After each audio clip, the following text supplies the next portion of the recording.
రాష్ట్రాల్లో సంచలనం సృష్టిస్తున్న micro finance scam case కీలక మలుపు తిరిగింది. సింగర్ మంగ్లీ తమ్ముడు శివ చౌహాన్ అకౌంట్ కు నిందితుడు రమావత్ మధు నగదు పంపినట్లు పోలీసులు గుర్తించారు. కేసు విచారణలో భాగంగా రమావత్ మధు అకౌంట్ ను పరిశీలించగా మంగ్లీ తమ్ముడు శివ చౌహాన్ అకౌంట్ కు డబ్బులు పంపినట్లు కూడా తేలింది. 3 సార్లు నగదు ట్రాన్స్ఫర్ అయినట్లు పోలీసులు గుర్తించారు.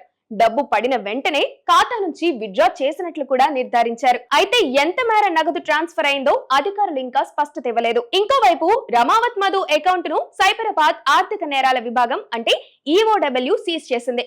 రమావత్ మధు, హిమకాంత్ రెడ్డి, శివ చౌహాన్ కు చెందిన అకౌంట్ల పూర్తి వివరాలను ఇవ్వాలని సంబంధిత బ్యాంకులకు పోలీసులు లేఖ రాశారు.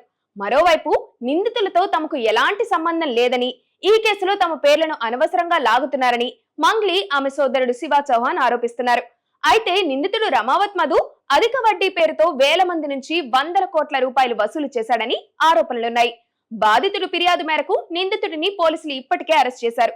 అయితే ఇప్పుడు మంగ్లీ తమ్ముడు శివ చౌహాన్, మంగ్లీ అరెస్ట్ కాబోతున్నారా అన్నది తెలియాల్సి ఉంది.